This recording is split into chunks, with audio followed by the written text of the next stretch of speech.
the renovation and redevelopment of facilities at Independence Park, particularly the National Stadium, she stated. The document in essence proposes to not only address the shortcomings of the existing stadium, but also to identify through qualitative and quantitative assessment. Key thing here, qualitative and quantitative assessment, the full potential of this iconic stadium through its enhancement as a major tournament venue, training center, and visitor attraction to promote Jamaica and Jamaican sporting talent, the minister added. Ms. Grange informed that the proposal, which also includes the development of the sports museum, was accepted. She advised that her office has communicated its decision to the Ministry of Finance and the Public Service, which will finalize the financing agreement and release funds in short order to begin phase 1 of the National Stadium development, which entails an assessment, key term there, and a feasibility study, another key term there. We are deliberately establishing a world-class stadium for our world-class athletes and entertainers, and we're targeting to break ground no later than August 2025, the minister said, which I would presume is in time for Grand Gala. Ms. Grange also informed that the Finance Ministry has been asked to provide special funding totaling $75 million for urgent remedial work at the stadium to address the lighting infrastructure. She said that this remedial work must be completed by September 2024 for the facility to meet the requirements of the International Federation of Association Football, FIFA, for international matches scheduled to be played at the office in the 2nd and 3rd week of September. This article. Sorry, Tari, I could jump off June 20. Tari? Yeah, man, Jamaica girl. This article was from June 26, 2024. And there are some who will tell you that these things are only starting now because it's an election year. How ignorant of them. How ignorant can a person be to recognize that these are not just things that are starting now? And there's a reason why I highlighted the terms qualitative assessment, quantitative assessment, and feasibility study. Yes? Why? Now, a qualitative assessment essentially means that you want to assess the quality of something, if I should say it like that. But let me put it in even greater terms, right? So, with a qualitative assessment, you're looking at non-numerical data, right? You're looking at opinions, you're looking on observations, on experience and description. You're focusing on qualities, how people feel, how people think, how they behave. And that can be used to understand the reasons, the motivations, or the context behind outcomes or behaviors, right? So that is your qualitative assessment. And then your quantitative assessment deals with quantity. It deals with measurements. It deals with numbers. Satisfaction. Thank you, Winston Dawkins, for qualitative. So the qualitative focuses on the satisfaction. The quantitative focuses on the numbers, the statistics, the percentage, the scores. Yeah?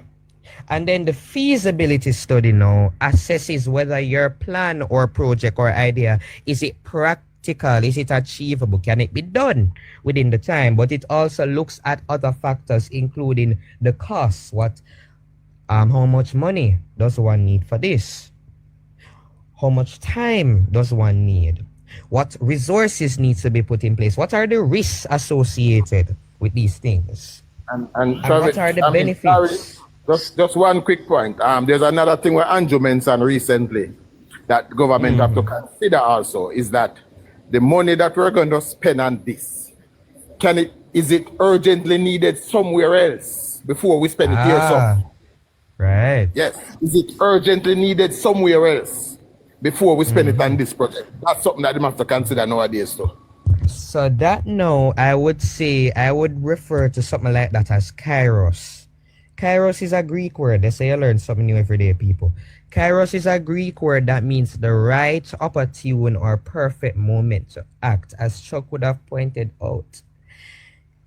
Does the money need to be used on a project like this at such a time as this? Is it necessary for this right now? That is also something that you have to look at. So my government deals with something called SMART goals. Specific goals, measurable goals, achievable or attainable goals, relevant or realistic goals, and goals that are time-bound. SMART goals. These realities, these plans, they must be specific, measurable, achievable, realistic, and time bound. Shouldn't be that the government puts forward a goal or a plan that has no end or has no positive outcome at the end of the day. Which is why I even said that Minister Grange is right on time as it relates to this project. Because the project would have been announced in the sectoral debate in June 2024. And then, after announcing it, she said, we expect to do groundbreaking by August 2025. And as of July 2025, she has said that, all right, we are essentially done with phase one. We do all of the studies, we do all of the assessments, everything that needs to be done in phase one, where we have completed that and we are now ready to work. Timeline. Timeline. One word, timeline. We have to be logical about these things. Timeline. It's literally just that, timeline. Yeah. I can't just get up one day and tell the National Works Agency, say, yo, more fix the road there. No, so may I just dig it up same day and not do it. No, I can't do that. You're crazy. These things have to be planned. There's no shortcut. There's no going around it. And as I speak on shortcut and going around things, Spark program, Reach program. You notice anything? A lot of these roads that are being fixed are taking longer than usual. But has anyone asked why? No. We just assume that because they're taking longer than usual, it must mean that the spark is not sparking and the reach is not reaching. That's what we assume. But beyond every road is a pipeline.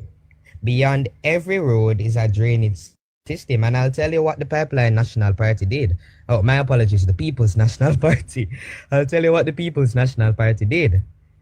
You see, when they decided to promise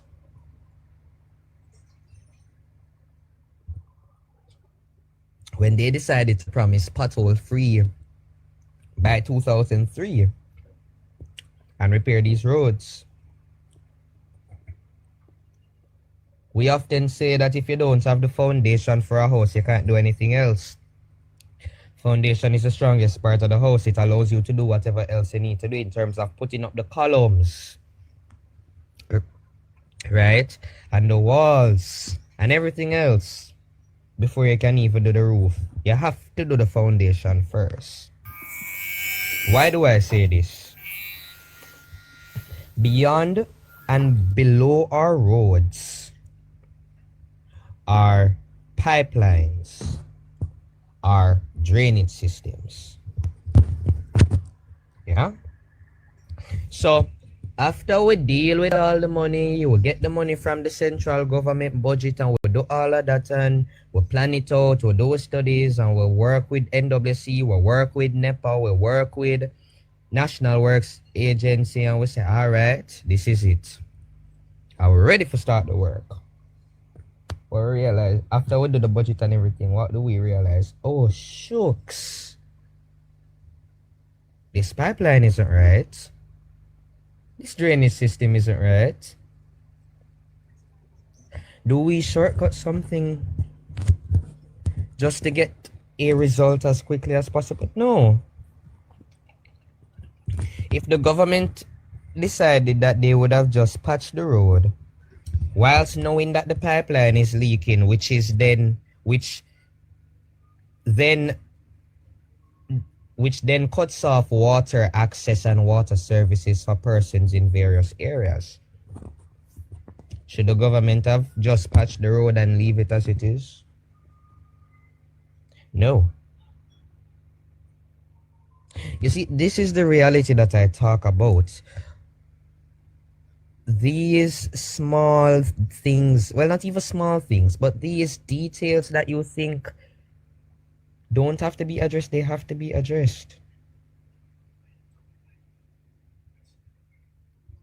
When the Jamaica Labour Party came into power in 2016, and one of our key priorities was to fix Cornwall Regional Hospital. Originally, we had said, oh, all right, so there's mold at the hospital and poor ventilation. Okay, all right, I could just refurbish the place, improve it a little bit and see what we can do. And then the government realized, oh no, this place is beyond refurbishing. The mold and the ventilation problems at Cornwall Regional Hospital went so bad to the point where refurbishing and trying to improve the hospital alone wouldn't cut it. So the government said, all right, we have to go bulldoze this, mash it down. Thus Cornwall Regional was smashed down. They bulldozed it.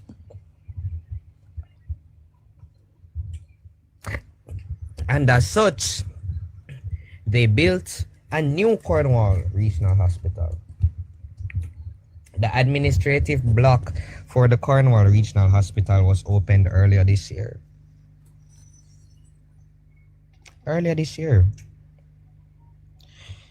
So I ask you, the listeners here tonight, this question. Do you prefer a set of people who just make you feel good in the short term and don't reference or they don't highlight the other issues that were taking place from beforehand? Or do you want a government that, in the midst of realizing that they are going to solve a problem, there's another thing, how would I put it, underlying issue that needs to be resolved? Jaja. Alright, let me take myself out of, now that you say that, let me do that. Alright, you guys should be able to tap now. Right?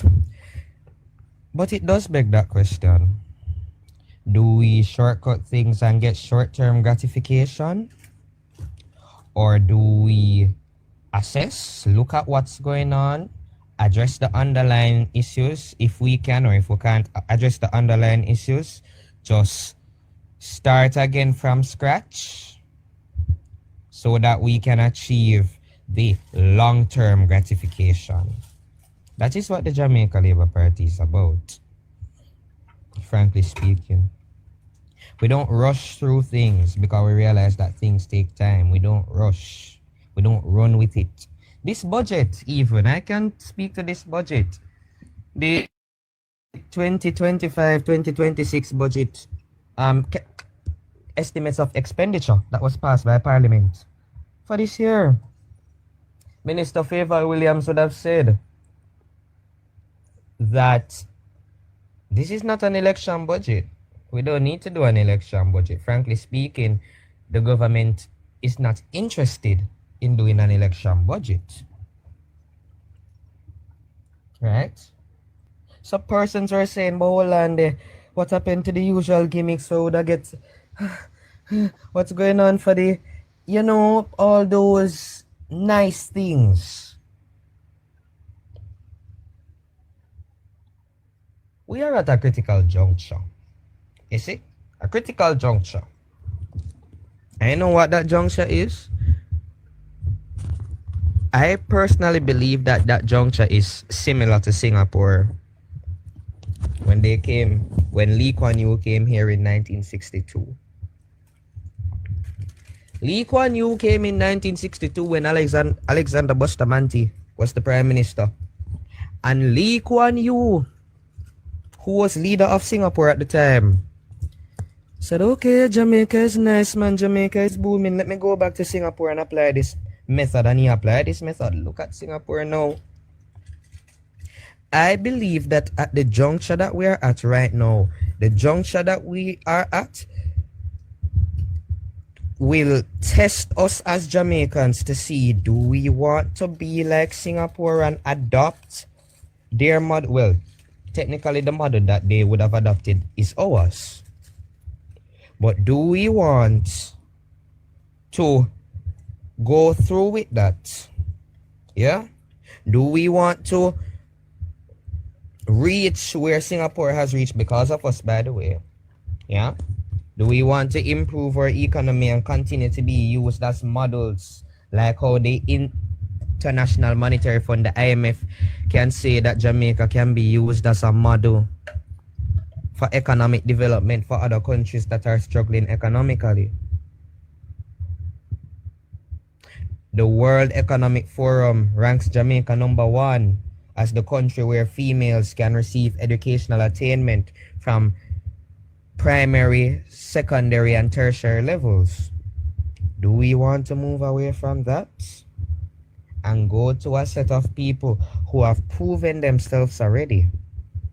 Time and time again, they've always proven themselves that anytime they are in government, something goes wrong. In 2005, Jamaica was called the murder capital of the world. In the 90s, we had FinSac. Trinidad said that that they are not the Caribbean's ATM. They wanted Jamaica out of CARICOM. In the 70s, we had the Brigadistas.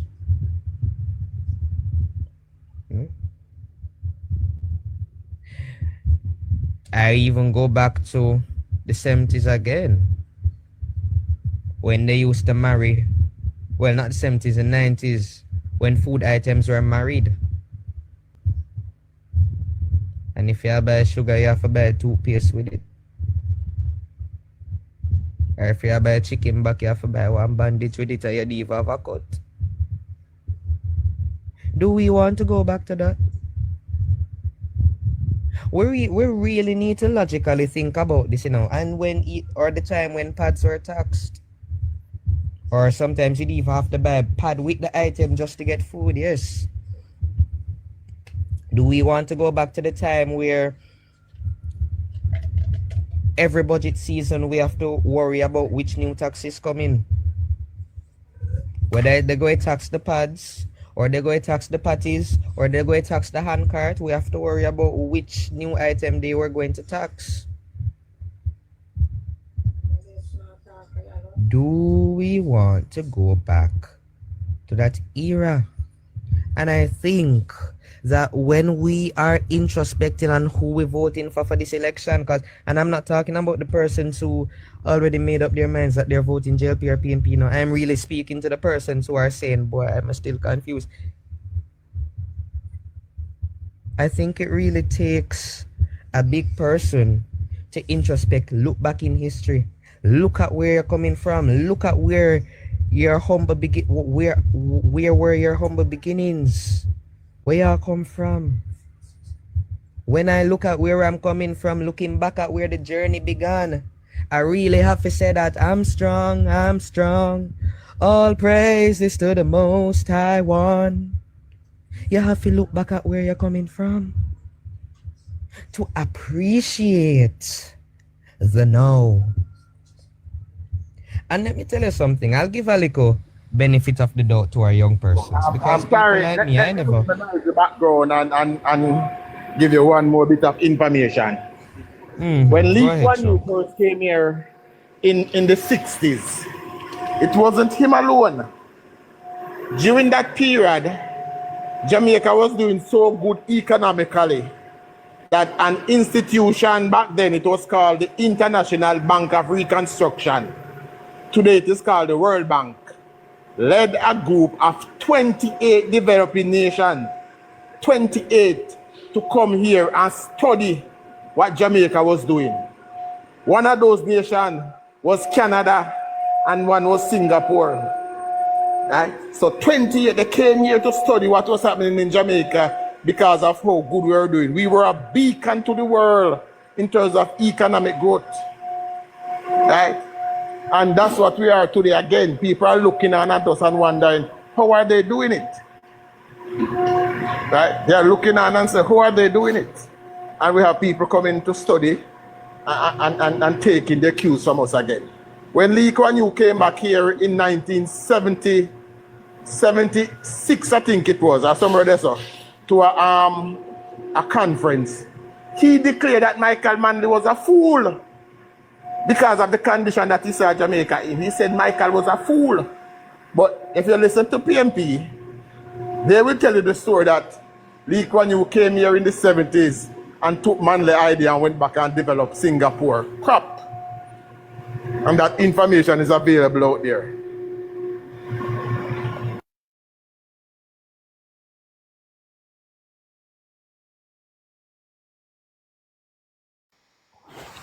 What a speech, what a speech. Yeah. How is everything, man? Oh, I'm doing good. Why, I tell You're you, holding it, man. I'm telling you, bro. I tell you, You're as a holding young, bright angel like you, you're God sent, come, man. Believe it. But all I can say, I wouldn't mind, a lot of Jamaican, both veteran, young one like you, can open their mind, know what they want. If a young man like you can just sit down and look into things, read into things, analyze things, and see things, what the problem with Jamaica? Why can they see what you see? Hmm? Is it a problem? Huh? Or is just something where in them DNA where them just can't, then just like freeness. The only thing, that's all I can say. Then just like free mentality. You understand? 'Cause I tell you, I have a nephew like you, Tari, and me I tell you, he would have stay where he is and just beg. Up to what day I will look at him and said to himself, what you do with your life? What you want to do with your life? You're a young man. You have to learn to achieve. You try and achieve. Achieveness is greatness. You understand? For you to just sit down and beg all the rest of your life and talk about, oh yes, you can do this. And as soon as you get something, you just sit down and just drink it out and have a feast and have a party. Then you come back and beg again. That's the principle of the PMP. You understand me? They put the mind of people, let them know that it's no problem. You can just have a drink and then go back and go beg again. No way of saying, oh yes, you can come. And if I'm fishing, just ask me for a piece of line and you can become a fisherman. Right? These, I don't know, I just don't know what kind of, they Let me tell you something. When I was a young man, right, we used to have some spray plane. That time we were we had our banana in the 70s. You understand me? And you used to have the spray plane that will go around and spray the banana them. And you spray the banana them in the morning, and then in the evening again them spray the banana. Man, when you look see banana walk, it just green and beautiful and pretty. When you see the banana them prosperous. But you see, since the PMP then come in, my youth, I don't know where they spray them not spray it on the banana again, they spray it on the people them. You understand me? Whatever them spray upon the people them and damage them people in the 70s. May I tell you, then they mash the country right out, brother. Coconut gone, banana gone, every kind of farming gone. They are a disaster. What me say? The PMP government is a disaster. And if you see a young, bright young man like you, just born 2000, right? And for you can able to sit down and see what is going on and come out and speak like how you speak. I raise my hand, my everything to you, young man. Keep up the good work. Yeah, man. Thank you, Outlaw. Thank you so much. And to respond to your question that you would have asked, I think it goes back to what Neighbor was speaking about in Neighbor's notes, the tribalism. And not only tribalism, but I guess you could say also the generational mentality in terms of families, and I'll explain how. Tribalism in the sense of when you were speaking about how can I see these things and other persons can't. And the reality is the tribalistic mindset has literally been, I could say, part of what traps us as a nation. And not necessarily only on the PNP side, because there are some on the Labour Party side that, boy, they are very tribal as well, but I won't get into that aspect. But that's one of the things, and when you are so tribal sometimes, and of course you are passionate about defending your party, but the tribalism goes to a point where it's basically as if you don't want to accept correction, you don't want to accept what is truth, you don't want to accept what is fact, or if it makes your party look bad, you don't say nothing about it, or yeah, it goes to a point. That's number one. The second part now I wanted to answer to is the generational mentality. Now, one of the things that I learned early in life is that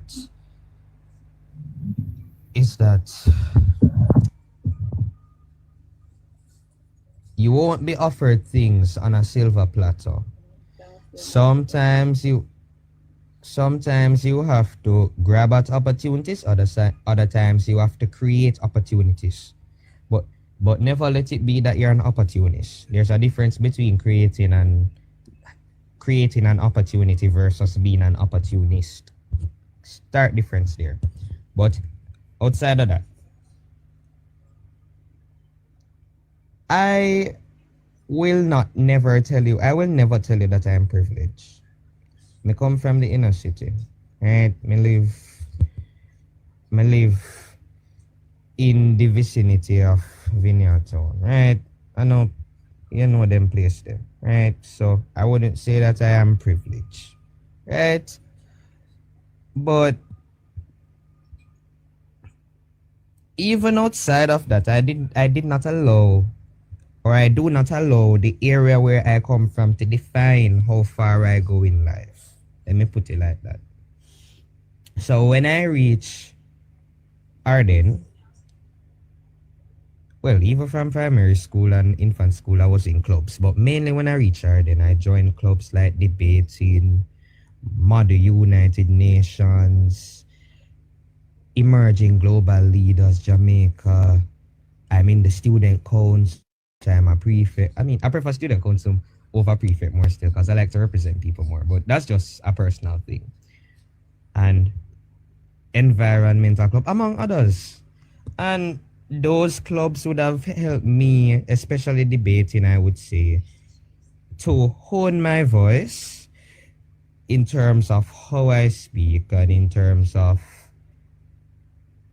what do I bring across in terms of the substance. But also, it would have taught me leadership, because in these various clubs, you act in various capacities, you act in various positions, right? So, formally, I used to be the public relations officer in debate. Then I got research coordinator. Now I'm the president of the debating society. In the EGLJ, I'm the vice president, right? In environmental club, I'm one of the co-presidents, right? In history club, a history and culture club, I was the vibes coordinator, among other things, right? But the point to which I am raising this really and truly is that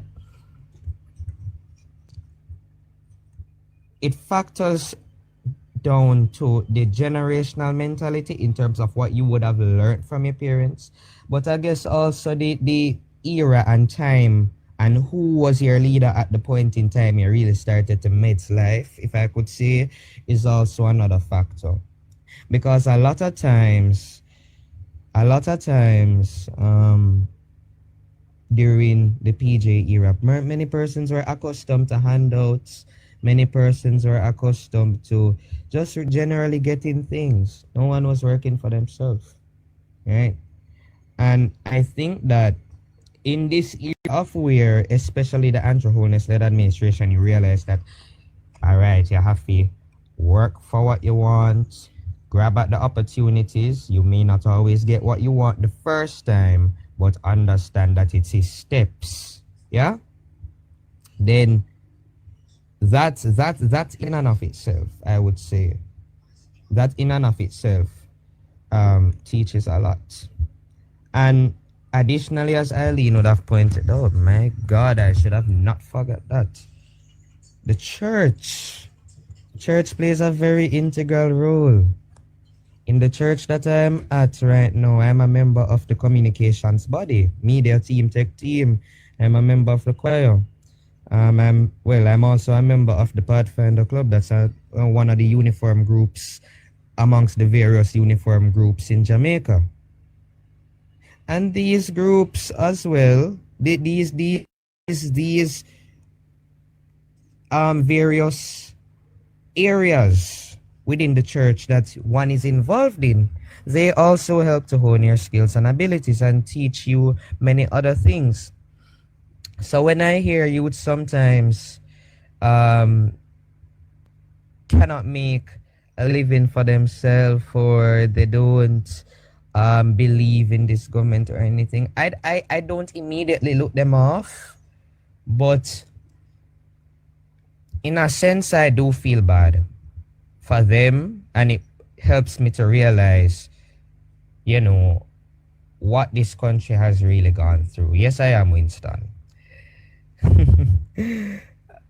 Eileen, the aspect I'm preaching, it's a rotational thing. We don't really let me rephrase that. Youth Sabbath, all right. I don't know what the Sunday churches do, but we have a youth month, and we have Global Youth Day, but it's not as if every month we have a Youth Sabbath per se. Yeah, if I can put it like that. Well, not in my church at least. I'm not sure about the other Adventist churches, but yeah, that's just me. But when I look at these youths, and sometimes when they say, boy, them just there, and boy, them not now go on and thing. I really feel bad when I see some of these youths on the road in my community. Some of them rub out them honey, go, some of them smoke, some of them whatever, because this is the reality that our country lives in. When I look at that, I'm just saying to myself, what went wrong down the line? What went wrong? Because, and I may sound biased, and and maybe a bit controversial when I say this, but the mere fact that the Andrew Holness-led government has provided so many opportunities for the youth, I don't think anything has gone wrong on the government side as it pertains to youths.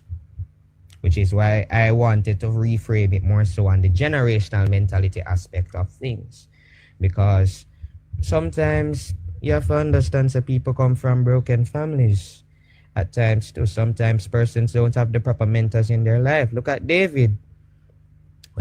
Or even look at Saul. Let me use Saul. Saul is a great example.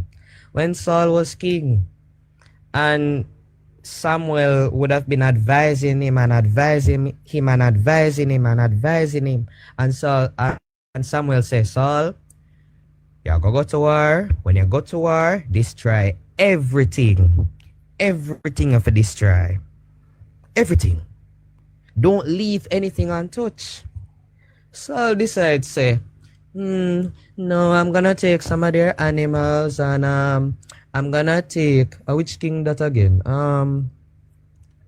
Which king that again? What name? I don't remember his name, but he was the king for one of the heights. I believe it was the king of the Amorites, if I'm not mistaken.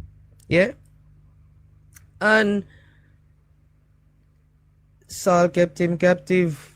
And when by the time Samuel come back, Samuel say, yo, I tell you, Faye, destroy everything, I still not destroy everything of the enemy's land.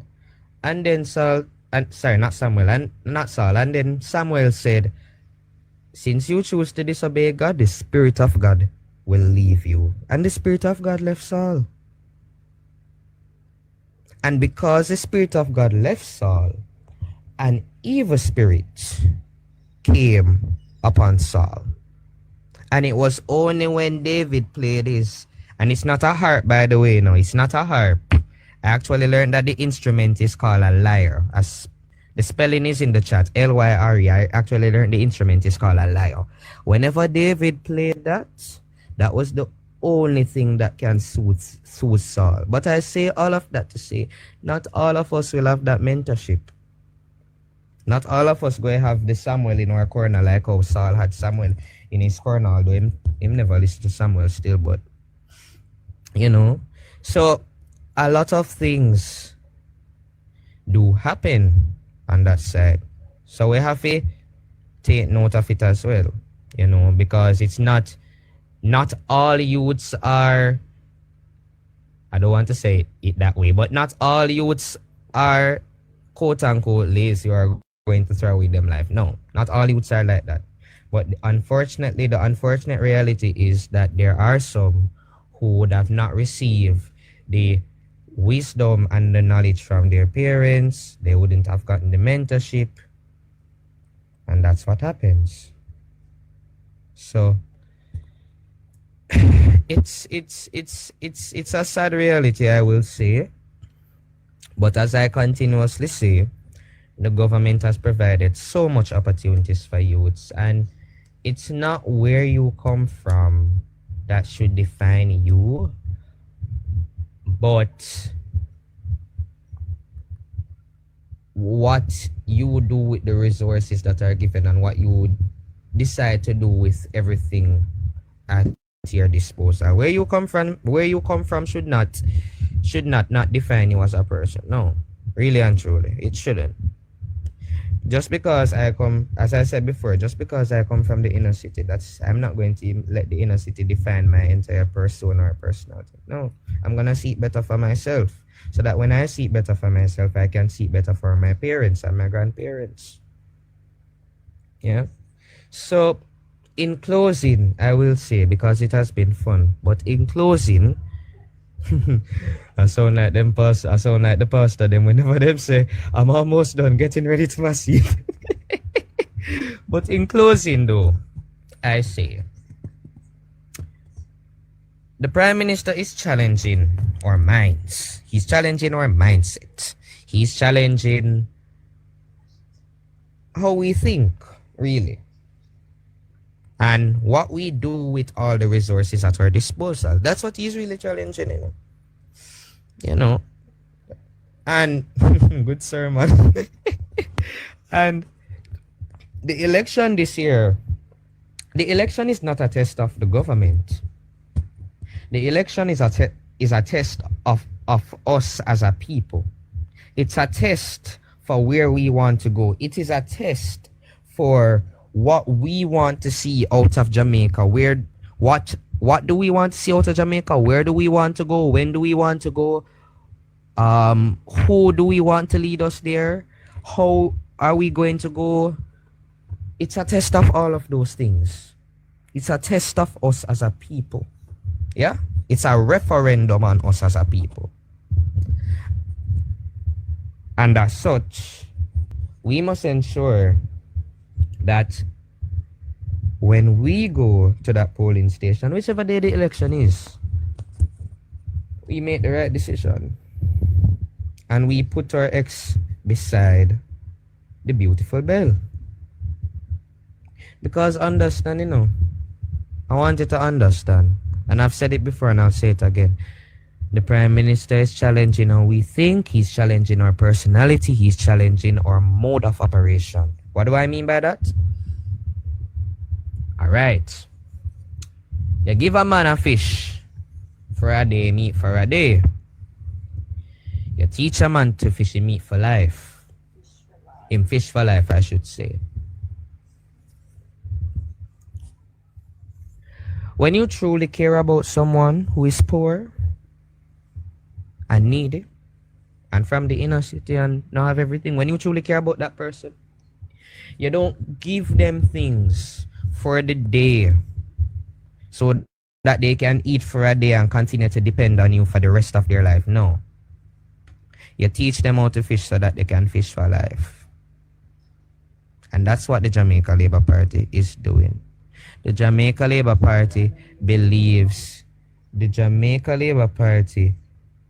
No, Winston, I don't write down this. I'm just speaking my mind. Honestly, I'm just speaking my mind. I'm only speaking my mind.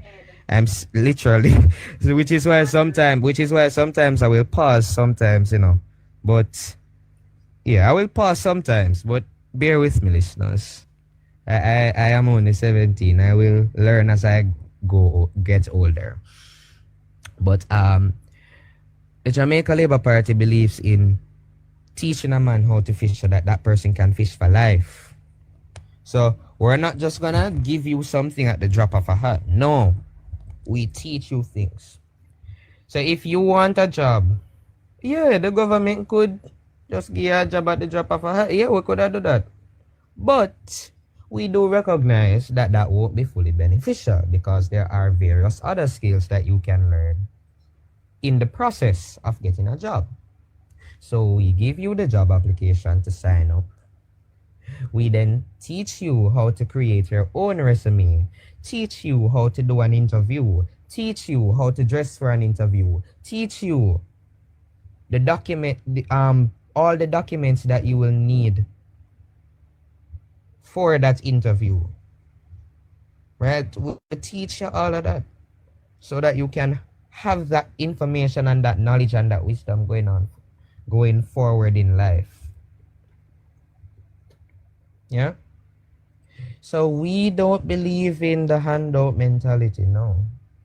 Because if you truly love someone, you're not just going to give everything to them one time. You're going to teach them and allow them to realize this is how you do it so that you can do it. This is how you do it. And then you'll be able to do it for yourself.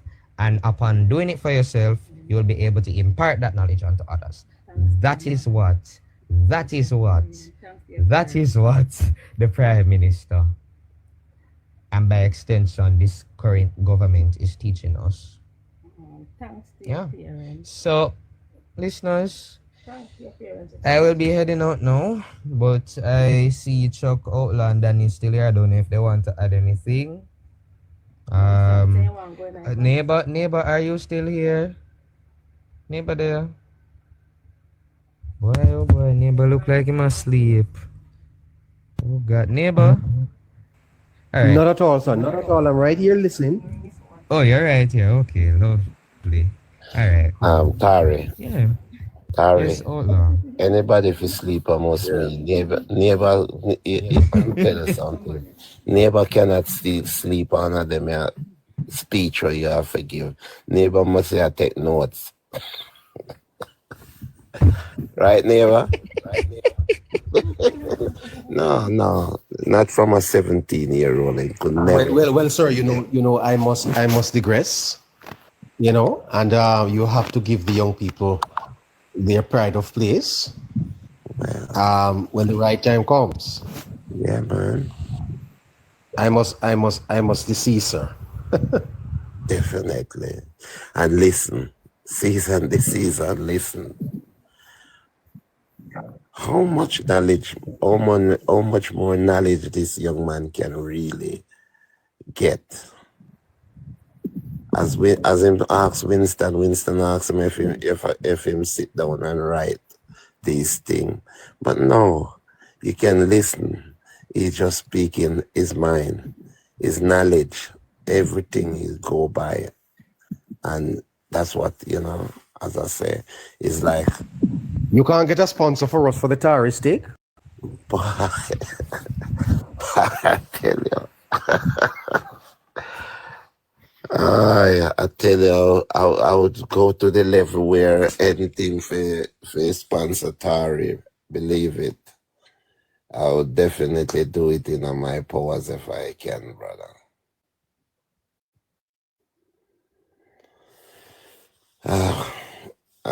As I say, I was a young man, grew up in the church, Seventh-day Adventist. And as I said, going to Sunday school, it used to be, back in the days, you learn and you recite and you learn to sing. But I don't think I have not even a patch of what Tari have. No, not even a patch, believe it. And that's the reason why I think I kind of stay away from the church, because people who come inside the church after they never open they don't open their mind. I think the free mentality has take them away. And because the free mentality take them away, they not continue wanted to work for what they want. They just want to sit down and get freeness. Winston, I see you come up. Good night. Good night. So 9 o'clock for a night now. Well, I'm on in for me, I just came up to say something here to young Tari. Tari, it is not Yes, good to I'm here. it I'm is not listening. good to shed any praise to any individual, because all praises belongs to the Most High Jah. But Amen. Amen. you are exceptional. You are a born leader. And I'm not going to say that neighbor is Samuel, so he's going to anoint you. I'm not recommending that here. But but you are a born leader. I want you to continue to progress, continue to stay from all dangers and all harms. Try not to do anything that will compromise your integrity. And it's like you leave me speechless, really. What I really wanted to say is that tonight is a lesson to Jamaica. Tonight is a lesson to our young people. Tonight I am hopeful that all are not lost. Because when I see, even in my community, young men, and I even have a son, my eldest child went into that direction despite my best effort as a father, through the path of foolishness. But you make me as a father to be hopeful. And just as though when my son went off on the run track, My daughter came along and she take a different projection. And today she is in the university doing quite well. And I see that hope in you, that all is not lost in Jamaica. And your mommy and your daddy must be exceptionally proud of you. And I would advise them to give God all the glory for you, because you're a natural leader. You are a natural leader, young man. And do not take it with a grain of salt. You're a natural leader. Continue to do what you do. Continue to provide enlightenment to the society, because obviously, as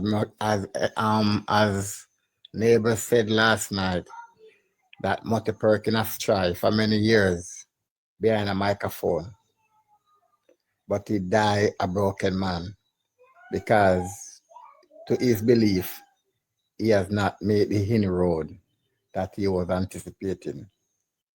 But I hope that the good Lord of our creation will anoint you so you can make the inroad to make our people become the people who first learn how to think consciously, collectively.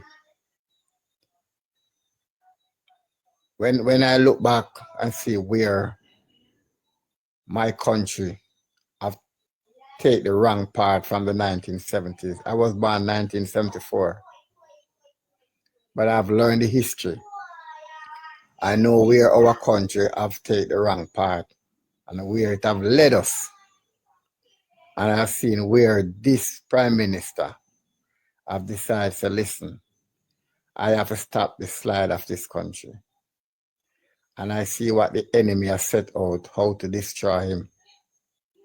Right? They have done everything. They even use the body of so-called integrity to destroy his reputation and his integrity. But he has stood fast to the calling.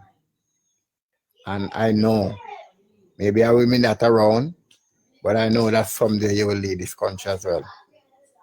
So other people are here, and I'm not going to take up any more time, but I just want to say to you, sir, with all sincerity of my heart, hold fast. Hold fast to the calling, and thank you. Thank you, neighbor, for allowing me. Winston, Yes, sir. thank you so much, because let me tell you something. It's only by the grace and the strength of God I decide to wake up out of my bed every morning and do this. Because trust me, no, and I'll be honest with you guys. There are mornings where I just get up and say, I'm not sure I can't, but I know. Me not want to do this. Me tired. When me I do this for? And then I remember, or the Lord reminds me, why I decided to start something like this. I decided to start something like this because I believe in educating people, making people aware of, and edifying people. I believe in the scripture where it states, study to show thyself approved. That was my main philosophy for deciding that I'm going to amplify my voice in the social media sphere, and by extension, even on my WhatsApp statuses and whatnot. But I just want to consistently ask. Well, me know some every prayer good prayer stills, but I want to consistently ask you guys to continue to keep me in your prayers. It is a wild, wild west out there in the political sphere. Not everybody can do it. Sometimes I have to be asking God, why you make me bear all of them stress up on my head? Why you make me fear take up Jamaica stress on my head, fear take up all them stress on my head? Why you make me fear do all of this? And then I realize I'm strong. I'm like a David, as Outlaw would say. When there's a Goliath in front of you, there's a David within you. Yeah, man, And definitely. and one of the things you have to realize is that God does not call the qualified, you know. No, God does not call the qualified. no, He qualifies the called. yes.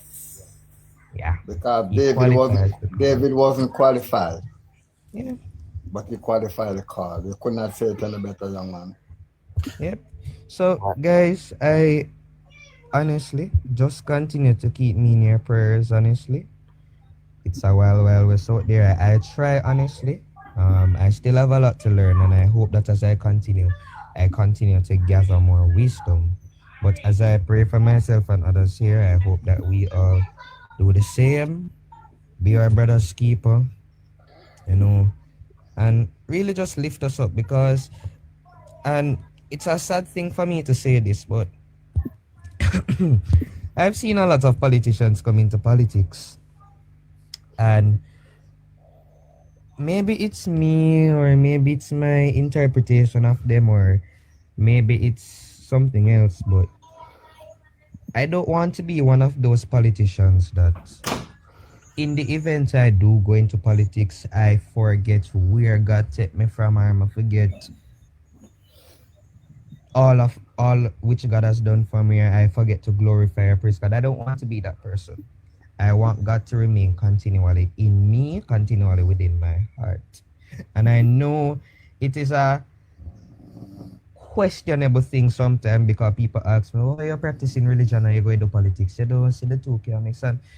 I understand where they're coming from, you know, but sometimes I even worry myself and I say to myself, Lord, in whatever I choose to do, whatever you call me for, allow yourself to remain with me. Allow yourself to abide in me as I abide in you. Let your light so shine before men. Let my light, well, not even my light, but your light actually, so shine before men, so that they may see your good works through me by using me as your vessel, so that they can glorify you which is in heaven. Yeah. Amen. Yeah, man. So I really have to ask for guidance for these things because when I look at the world we are in, I am on the verge of tears right now as I say this. But when I look at the world that we are in, it is a dangerous thing sometimes. It's a dangerous thing. Politics can, and trust me, politics can, boy, I've heard of the stories that it has done to some persons' lives. Part of the reason why I was even afraid to start all of this in the first place, because I've heard what it has done to some persons' lives, you know. But as the song says, with Christ in the vessel, you can smile at the storm. So I don't worry. I don't worry You know, because I know that God has my back. sometimes, Tari, I just imagine, and although he's no longer with us in the physical, but sometimes I wonder how Mr. Siaga did take it throughout his tenure. I believe that Mr. Siaga must die as one of the most broken persons on this earth. Because after all that he has sacrificed for this country, we did not say thank you. We did not say thank you. And you know, sometimes I wonder why is it that we are such an ungrateful people? Because even with now, when I even fast forward to now and see where Jamaica was coming from to where it is now. And I'm not here to say that all is well. All are not well. But as Marty Perkin usually say, if Jamaica have patch one pothole, the government have to borrow. And we live now to see that we can have $49 billion to reconstruct and to rehabilitate road, and we don't have to borrow. This is a game changer. But many of us in this country do not value that, and we are not thankful for that. That is it. Miss Claudette and others in the back, so I will allow them.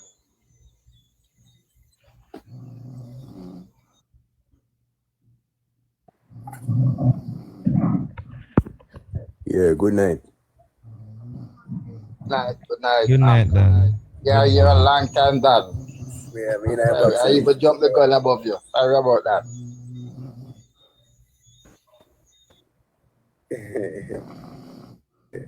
Yeah, man, I say, go big up yourself, Tari. Big up neighbor, you know. Yeah, man. You know, Big it thing go. Me just, up yourself. you know, me not really have nothing to say, but, you know, me just point out things, as a taxi man, you know, more and more people in the Ochiras region are coming to reality as taxi operator that the new school bus rollout is a very good thing. You understand? And them come to the realization, say, you know, it will take a lot of stress off of the parents, them, and all that. So, you know, it's,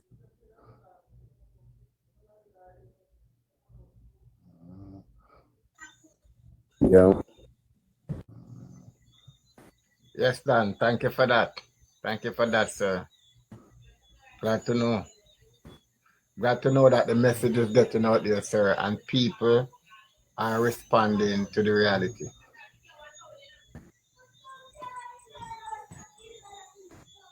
You finished, Dan? Claudette, would you like to share? Claudette Brown? Is Claudette here? Claudette? Miss Claudette Brown? Claudette. Seems as if Claudette is not here. Jamaica girl, is there anyone else requesting the box? Claudette looks like you fall asleep.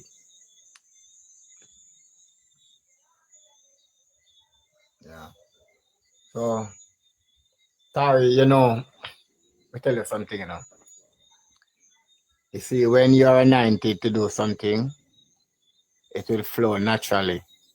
And that's why I ask you in the comment, if all what you're saying, if you sit down and, you know, but I realize that, listen, you see, when a person speak from the heart, the word will come natural. And even if when you are on the pulpit preaching a sermon, and if you are preaching from the heart and from the spirit, the word will come natural. Sometimes you even go off script from what you're right. But you know, it's good to Yes. know that a young man as you are,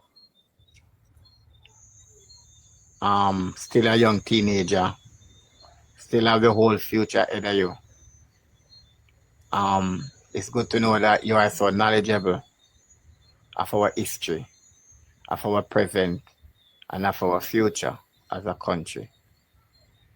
And you know, for some reason, throughout the course of this week, the algorithm on my phone continued to feed me with content from Lee Kuan Yew, Oh. with all those famous speeches that he has made to the United Nations, to his own country and other places. And he even spoke about Jamaica. Yeah. And you know, when you saw the pictures of what Singapore was then, right? It is similar settings to what Bakawal, which now is Tivoli, usually look like. And today, Singapore is an oasis. And we are still languish behind. Because as a people and as a country, we go for, what the word I'm looking for now?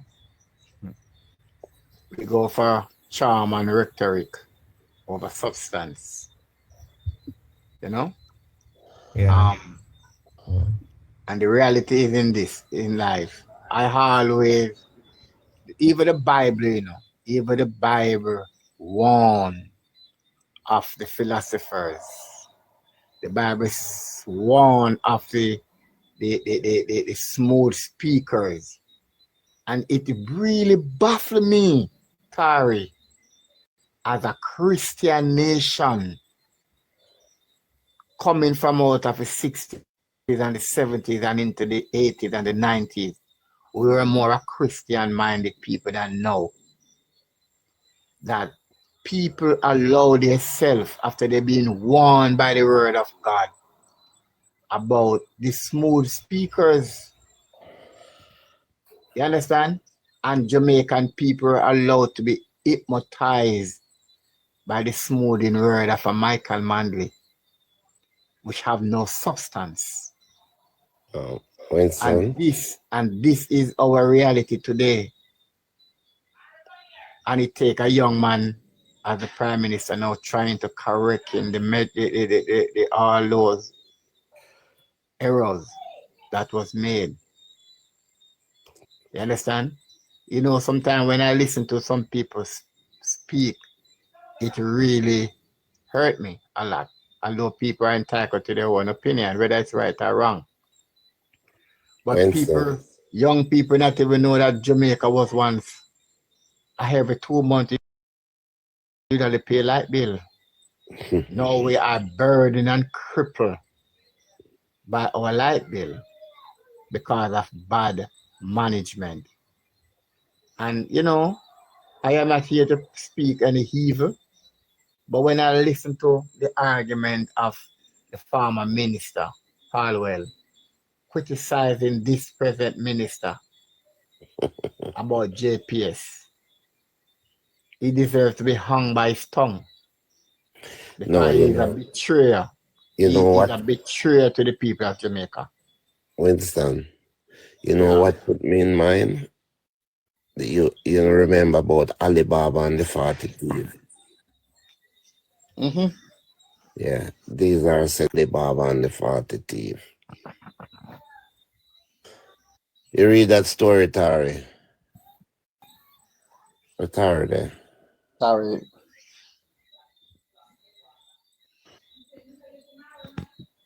Is Tari? Maybe I'm gonna do something. But you know, outlaw, as I'm saying that. I'm back. Sorry about that. You heard me? Yeah, we are hearing you. I said, do you know about the story Alibaba and the 40 thief? I know of the story, but fully no. Boy, I tell you, these people are just they're just, I don't know. Yeah, man. And we must call them out, outlaw. Yes. We must not forget. We must not forget to remind them that we remember what you have done. I remember Paulwell. He was such an arrogant person when he was minister. He behaved in a manner like he was out of control and no one could reprimand him. He behaved like, hey, I know this and no one else can compare to me. A bully. That's all he was as a minister in the 90s and the early 2000s. Him and Omar Davis. I remember when Omar Davis usually present budget in the parliament, he would cock up one foot on the bench and he would gloat over the destruction of this country. I'm telling you. Right? When he could not put our people to work, when he could not properly educate our people, when he could not develop or maintain the infrastructure of this country. And he would gloat with such arrogance. You understand? I tell you. I remember Edward Seaga was brought to tears 2 times in the parliament.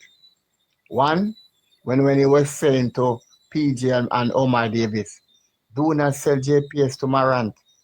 Edward Seaga done his homework and found out that Marant was a bankrupt company out of California. I saw me about in America there. I'm not sure if it's California, but one of those American states. Right? Yes. Edward Seaga went to America and he do a feasibility, he do a study about the other company that was bidding. Yes. I think this one was out of Houston, which was more financially stable, right? And PJ, with all of that information that Edward Siaga provided to them in the parliament, The they still Alibaba. decide to sell to Mirant, Miriam come right? in and rip way. And Rip Mirant out come the heart. and brought us back into slavery. I'm telling you about that. We were slave to our light bill. You understand? Many companies could not compete, so they decide to leave. And in any country economy, if your energy is not competitive, you cannot manufacture, you cannot export. Not at all, because of power we use and do everything. You understand? And it's recently now that we have learned that in the license there are clauses that no renewable energy could not add it to the grid. Right? I remember when they were in a Porsche similar time when they were seeking investors to build the natural gas plant in St. Catherine, Yeah. in St. James, in Yeah. Bourne, right?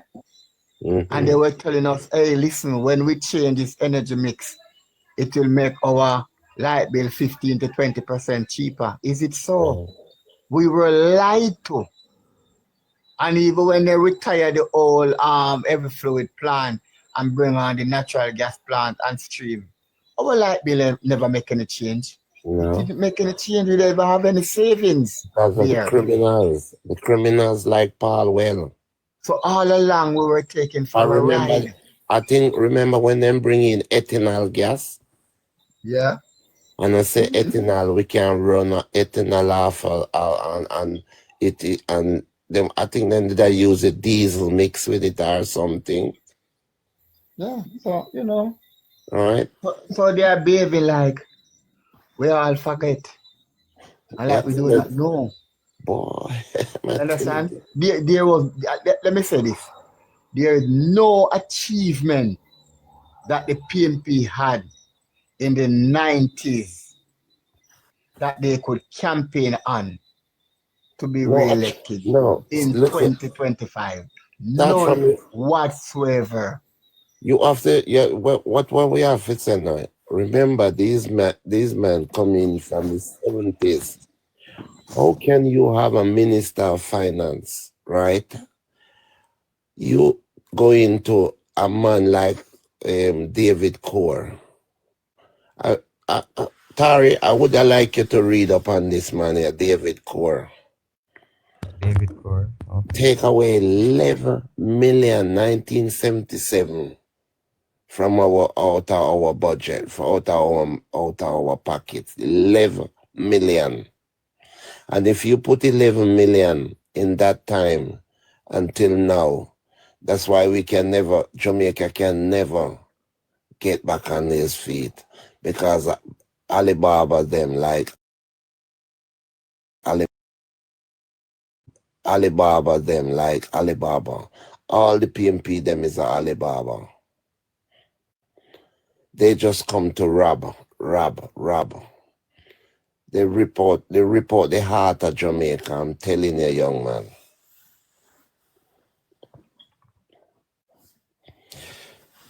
Who feels it knows it. Yep. When David Cortec 1977, when he take on 11 million and go with it, and when him done, by 1978, we have nothing. We start to are married. We can't get no rice. We can't get no flour. Come on, you sell a piece of saltfish where we used to have saltfish pan counter where you could have walk and pick up, and we not even that we couldn't get. We reached to a way where not even our own coconut where we used to make. We couldn't even get to have coconut and make rundown. I tell you, oh, God damn Christ, may I tell you, brother. What these people put us through.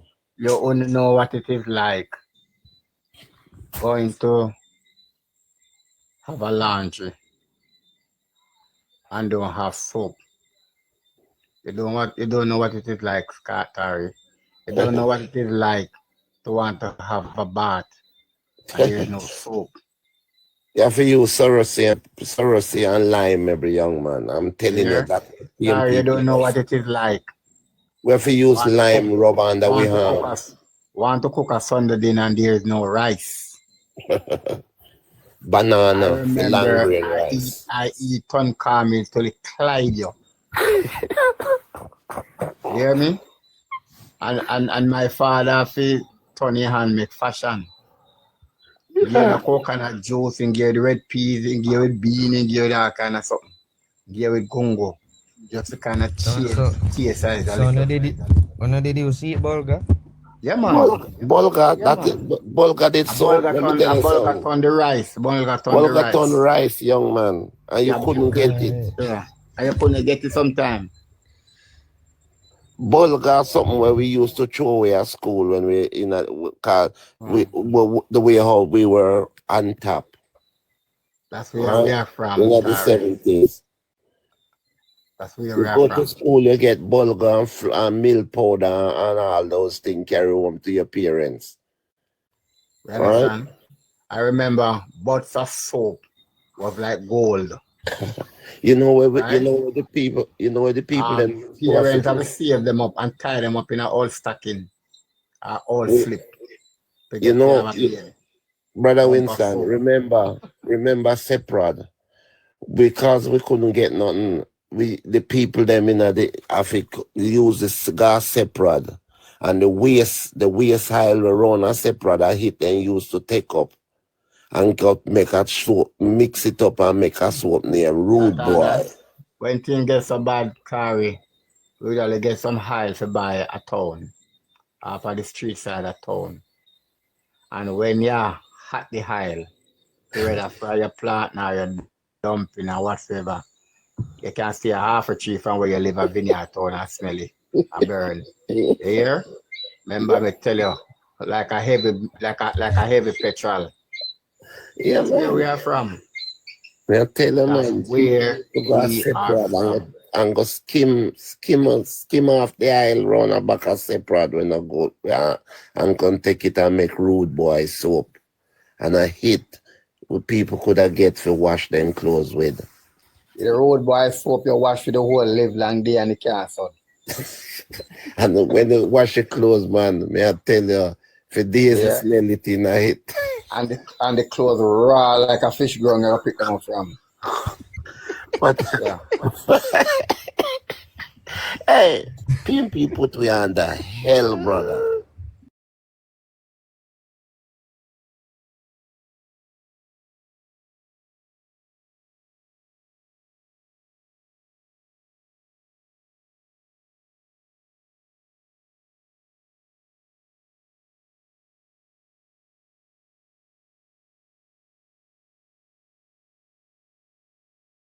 Culprit.